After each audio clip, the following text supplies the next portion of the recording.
नमस्कार। रेडियो रिमझिम से प्रस्तुत है स्थानीय हालचाल। पहले मुख्य हालचाल। धूमधाम से पूरे जिले में मनाया जा रहा है छठ का त्योहार। डुमरिया घाट पर उमड़ी श्रद्धालुओं की भीड़। मामूली विवाद में चाकूबाजी, एक युवक गंभीर रूप से जख्मी। सड़क हादसे में महिला सिपाही का पैर टूटा, अस्पताल में भर्ती। जिलाधिकारी और पुलिस अधीक्षक ने किया छठ घाटों का दौरा। स्थानीय हालचाल के इस अंक के साथ मैं निकेत मिश्र। अब हालचाल विस्तार से।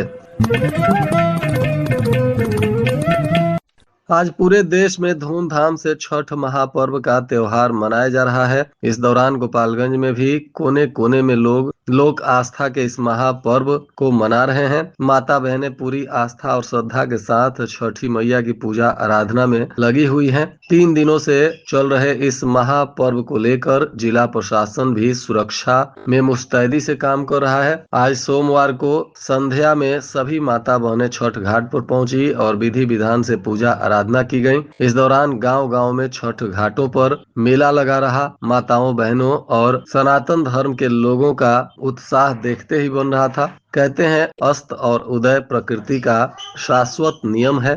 जिसका उदय होता है उसका अस्त होना भी निश्चित है और फिर प्रस्फुटित होकर उसका उदय होता है। परंतु सूर्य षष्ठी यानी छठ महापर्व हमें यह सिखाता है कि जो अस्त होता है उसका पुनः उदय भी उतना ही निश्चित है। सब कुछ प्रकृति का है, अकेला अवतरित होना है, फिर यहाँ सब कुछ के लिए लड़ना झगड़ना है और फिर शरीर को भी यहीं छोड़कर चले जाना है। यह पर्व केवल सूर्योपासना नहीं बल्कि प्रकृति, श्रम, श्रद्धा और संयम के अद्भुत संगम का भी प्रतीक है। यह पर्व प्राकृतिक सनातन विज्ञान भी है। यह पर्व हमें जीवन में संतुलन, धैर्य और पुनर्जागरण का अमर संदेश देता है कि अंधकार के बाद प्रकाश अवश्य आता है और हर अस्त होते सूर्य के बाद एक नई भोर जन्म लेती है। इसी प्रेरणा के साथ रेडियो रिमझिम परिवार की तरफ से भी आप सभी को छठ महापर्व की बहुत सारी शुभकामनाएं। छठी मैया की कृपा आप सभी श्रोताओं पर सदैव बनी रहे। आज छठ पूजा के दौरान डुमरिया घाट पर भास्कर महोत्सव का आयोजन भव्य तरीके से किया गया है। मोहम्मदपुर प्रखंड के डुमरिया घाट पर नारायणी नदी के किनारे जिला प्रशासन के द्वारा आयोजित इस कार्यक्रम में स्थानीय कलाकारों के अलावा बाहर से भी बहुत सारे ख्याति प्राप्त कलाकार हिस्सा ले रहे हैं, जिसमें करुणेश ओझा, शिवम पांडे, राज आर्यन सहित दर्जनों कलाकारों की मंडली। इधर नगर थाना क्षेत्र के बसडीला गांव में आपसी मामूली विवाद को लेकर चाकूबाजी हो गई, जिसमें एक युवक गंभीर रूप से जख्मी है। बताया जा रहा है कि घायल युवक को स्थानीय सदर अस्पताल से प्राथमिक उपचार के बाद डॉक्टरों ने गोरखपुर रेफर कर दिया है। यह घटना रविवार की देर रात की बताई जा रही है, जिसमें एक ही मोहल्ले के कुछ युवक आपसी विवाद को लेकर उलझ गए और बात इतनी ज्यादा बढ़ गई कि इसमें चाकूबाजी हो गई और आरोपियों के द्वारा बताया जा रहा है कि ताबड़तोड़ सोनू शाह नाम के एक युवक पर चाकू से हमला कर दिया गया। इसके शरीर पर 2 जगह चाकू के जख्म बताए जा रहे हैं। इसके बाद घायल सोनू शाह को परिजनों ने सदर अस्पताल में भर्ती कराया, जहां से डॉक्टरों ने प्राथमिक उपचार के बाद गोरखपुर रेफर कर दिया। नगर थाना की पुलिस ने भी इस घटना के बाद तुरंत एक्शन लिया और ताबड़तोड़ छापेमारी करते हुए इस घटना में शामिल 2 आरोपियों को गिरफ्तार किया गया है। बताया जा रहा है कि पकड़ा गया आरोपी राम बाबू शाह और राजकिशोर शाह दोनों सगे भाई हैं। इन दोनों को गिरफ्तार कर पुलिस ने न्यायिक हिरासत में भेजा है और इस मामले में आगे अनुसंधान कर रही है।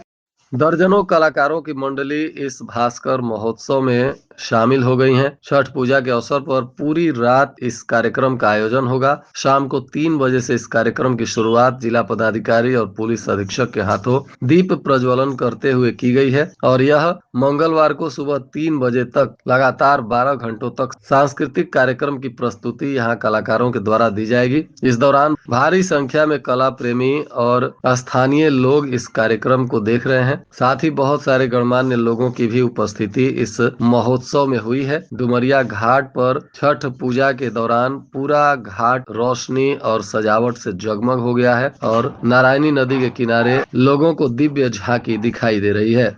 इधर थावे थाना के पास मुख्य नेशनल हाईवे पर मोटरसाइकिल के ठोकर से एक महिला सिपाही का पैर टूट गया। बताया जा रहा है कि महिला सिपाही ड्यूटी कर रही थी। इसी दौरान अनियंत्रित मोटरसाइकिल ने जोरदार ठोकर मार दिया, जिसमें महिला सिपाही सोनी कुमारी का पैर टूट गया है। इन्हें फिलहाल सदर अस्पताल में भर्ती कराया गया है, जहां इनका इलाज चल रहा है। घटना की जानकारी मिलने के बाद पुलिस लाइन के डीएसपी सुबोध कुमार घटना स्थल पर पहुंचे और घायल सोनी कुमारी को अस्पताल भर्ती कराया गया और पूरे मामले की जांच पड़ताल भी की जा रही है।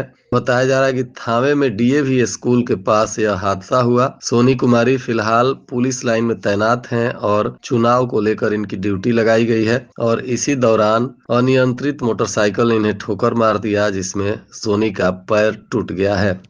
गोपालगंज के जिला पदाधिकारी पवन कुमार सिन्हा और पुलिस अधीक्षक अवधेश दीक्षित ने गोपालगंज वासियों को छठ पूजा की बधाई और शुभकामनाएं दी। साथ ही दोनों पदाधिकारियों ने आज कई छठ घाटों का संध्या में दौरा भी किया। सुरक्षा के इंतजाम को देखा गया, पदाधिकारियों को आवश्यक निर्देश दिए गए। साथ ही दोनों पदाधिकारियों ने छठ मैया की पूजा आराधना भी की। जिला पदाधिकारी और पुलिस अधीक्षक ने जनता से भी अपील किया है कि लोग शांतिपूर्ण तरीके से आस्था और श्रद्धा के साथ त्योहार मनाएं। जिला प्रशासन कदम कदम पर आपकी सुरक्षा को लेकर काम कर रहा है।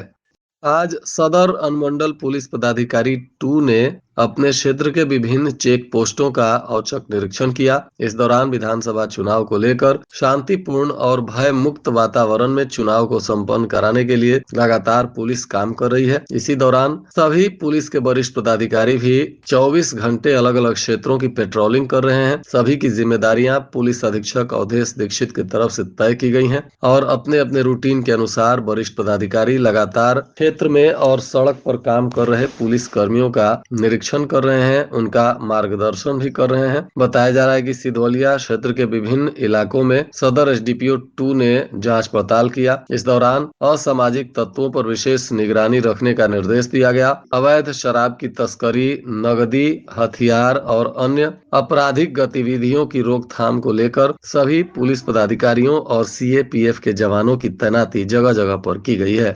कुचायकोट थाना की पुलिस ने गुप्त सूचना के आधार पर एक वांछित अभियुक्त को गिरफ्तार किया है। बताया जा रहा है कि पुलिस की यह कार्रवाई केंद्रीय सशस्त्र पुलिस बल के साथ मिलकर की गई। पकड़ा गया अभियुक्त दिनेश शाह है, जो शिवराजपुर थाना कुचायकोट के श्रीराम शाह का पुत्र है और इस पर पहले से एक मामला दर्ज था, जिसमें यह फरार चल रहा था। तभी पुलिस को सूचना मिली। 2020 से यह आरोपी फरार है और 5 वर्षों बाद पुलिस ने इसकी गिरफ्तारी की है। अब इस पर आगे की कानूनी कार्रवाई की जा रही है। इधर पुलिस अधीक्षक अवधेश दीक्षित के निर्देश पर लगातार पुलिस सुबह सुबह मॉर्निंग पेट्रोलिंग भी कर रही है। पहले सुबह पुलिस के पदाधिकारी और जवान अलग अलग क्षेत्रों में पेट्रोलिंग कर रहे हैं। रात को भी गश्ती की जा रही है और दिन में भी पुलिस के जवान और 112 की टीम लगातार क्षेत्रों में पेट्रोलिंग कर रही है। वहीं सीएपीएफ के जवान भी एरिया डोमिनेशन में लगे हुए हैं। फ्लैग मार्च भी किया जा रहा है ताकि शांतिपूर्ण तरीके से चुनाव को संपन्न कराया जा सके और वहीं असामाजिक तत्वों पर कार्रवाई भी की जा सके। छठ पर्व के अवसर पर जदयू के प्रदेश महासचिव प्रमोद कुमार पटेल ने छठ मैया की पूजा आराधना करते हुए गोपालगंज वासियों से कहा, मैं प्रमोद कुमार पटेल, बिहार प्रदेश जनता दल यूनाइटेड प्रदेश महासचिव, सिवान जिला संगठन प्रभारी, आप सभी को मैं प्रणाम करता हूँ। छठ पूजा की हार्दिक शुभकामना और बधाई देता हूँ। लोक आस्था के महापर्व, सुख शांति समृद्धि, सूर्य उपासना, आस्था और विश्वास के महापर्व पे छठी मैया आप सभी को स्वस्थ और निरोग रखे। राज्य और प्रदेश, देश, जिला और क्षेत्र विकास के पथ पर चले, यही मैं छठी मैया से कामना करता हूँ। आप सभी को छठ महापर्व की पुनः शुभकामना और बधाई देता हूँ। प्रणाम। पिछले 24 घंटों में गोपालगंज पुलिस ने कई लोगों को विभिन्न मामलों में गिरफ्तार किया, जिसमें गोपालपुर थाना की पुलिस ने शराब के मामले में आरोपी अमरजीत शाह को गिरफ्तार किया, जो नराहवा सुकुल थाना गोपालपुर का निवासी है। भोरे पुलिस ने भी शराब के मामले में आरोपी संदीप बीन को गिरफ्तार किया। यह भोरे के 20वां का निवासी है। कुचायकोट पुलिस ने भी शराब के मामले में आरोपी श्रीराम शाह को गिरफ्तार किया, जो कुचायकोट के शिवराजपुर का निवासी है। शराब के नशे में कुचायकोट पुलिस ने विनय यादव को गिरफ्तार किया, जो रामपुर माधो थाना कुचायकोट का निवासी है। माझा पुलिस ने भी एक मामले में अभियुक्त लाल बाबू शाह को गिरफ्तार किया, यह धोबोलिया का निवासी है। फुलवरिया थाना की पुलिस ने भी एक मामले में आरोपी रुस्तम हक को गिरफ्तार किया, यह इनरवा रफीक थाना फुलवरिया का निवासी है। इसके अलावा नगर थाना की पुलिस ने शराब के मामले में आरोपी पारितोष कुमार राजकुमार सोनी को गिरफ्तार किया और जयप्रकाश कुमार को भी इनके साथ पकड़ा गया। ये तीनों श्री कृष्णा नगर वार्ड नंबर 20 नगर थाना जिला गोपालगंज के निवासी हैं। नगर थाना की पुलिस ने एक मामले में आरोपी धीरज कुमार को भी गिरफ्तार किया, यह सिवान के गोरिया कोठी थाना क्षेत्र के चैनपुर का निवासी है। कटिया थाना की पुलिस ने आर्म्स एक्ट में अभियुक्त छोटू पांडे को गिरफ्तार किया, यह कटिया के लोहटी निवासी बताया जा रहा है। हथुआ थाना की पुलिस ने शराब के मामले में आरोपी कन्हैया पासी को गिरफ्तार किया, यह बरवा कपरपुरा थाना हथुआ का निवासी है। श्रीपुर थाना की पुलिस ने शराब के मामले में आरोपी राजू कुमार को गिरफ्तार किया, यह श्रीपुर के बथुआ का निवासी है। श्रीपुर पुलिस ने शराब के नशे में टोनी कुमार को भी गिरफ्तार किया, यह मगहा थाना श्रीपुर का निवासी है। भोरे थाना की पुलिस ने शराब के ही मामले में अभियुक्त धुरेंद्र कुमार सिंह को गिरफ्तार किया, यह भोरे के खलवा लक्ष्मीपुर का निवासी बताया जा रहा है। इन सभी गिरफ्तार आरोपियों को आज पुलिस ने पूछताछ के बाद न्यायिक हिरासत में भेज दिया। और आज के मौसम का तापमान गोपालगंज में न्यूनतम 25 डिग्री सेल्सियस और अधिकतम 31 डिग्री सेल्सियस रहने की संभावना है। अंत में मुख्य हालचाल एक बार फिर। धूमधाम से पूरे जिले में मनाया जा रहा है छठ का त्योहार। डुमरिया घाट पर उमड़ी श्रद्धालुओं की भीड़। मामूली विवाद में चाकूबाजी, एक युवक गंभीर रूप से जख्मी। सड़क हादसे में महिला सिपाही का पैर टूटा, अस्पताल में भर्ती। जिलाधिकारी और पुलिस अधीक्षक ने किया छठ घाटों का दौरा। इसके साथ ही रेडियो रिमझिम से प्रसारित स्थानीय हालचाल का यह अंक समाप्त हुआ। नमस्कार।